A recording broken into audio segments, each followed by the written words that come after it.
High বন্ধুরা, কেমন আছেন আপনারা? আজকে আমি মুরগি ভাজবো।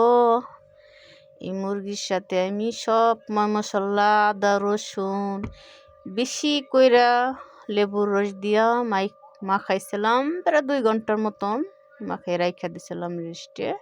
এখন আমি ভাজতে আছি।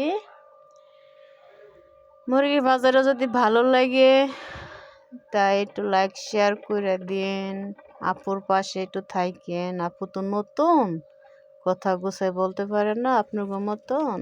আপনাদের সাথে যদি রাখেন অবশ্যই কথা সুন্দর মতন বলবো, ভিডিও সুন্দর করে করব, ঠিক নেই?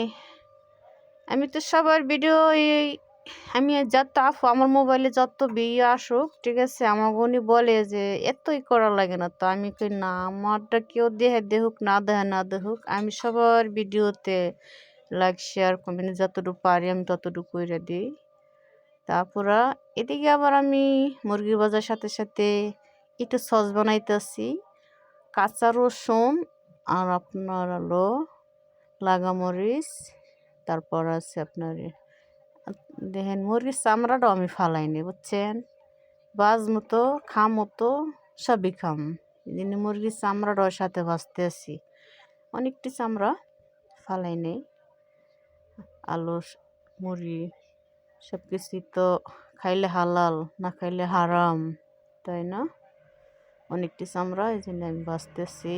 তাই ভাই বোনেরা আমার এত লাগামরিচ আর কাঁচা রসুন, এটার সাথে অনেক কেরাত দেব লেবু, দেখছেন লেবু, টাটকা লেবু দিয়ে আমি সসটা বানাইলে মুরগি বাজার দিয়ে যে একটা মজা লাগে আপুরা, আপনারা ট্রাই করে দেখেন। অবশ্যই আমার আপুরা অনেকেই দেখি অনেক পদের খানার খায় সবাই, তাই আমরাও একটু দেখে একটু শিখি। আমি তো জানি না, সব আপুগো ভিডিও দেখে আমিও খাবার শিখতে আসি। তাই আপুগোর সাথে মিলতে থাকতে হয়তো আরও কিছু শিখতে পারবো, আপুরা যদি আমার পাশে রাখে আর কি। ভিডিও কোয়ালিটিটা, ভিডিও করা, ভিডিও কথা সব কিছুই আস্তে আস্তে আমি আপুগো ভিডিও দেখে আমি শিখতে আসি।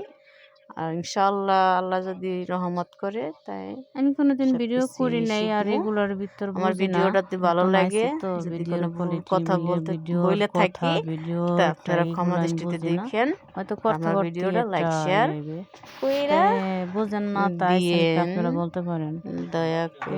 জীবনে কিছু জিনিস প্রকাশ করা যায় না, এই জিনিসটা হাল ধরে থাকলে ভালো লাগে, মনটাও শান্তি লাগে। এই জন্য মনে করলাম ভাই বোনের সাথে মিলতাল দিয়ে থাকি, এই জন্য একটা আইলাম। ভালো লাগলে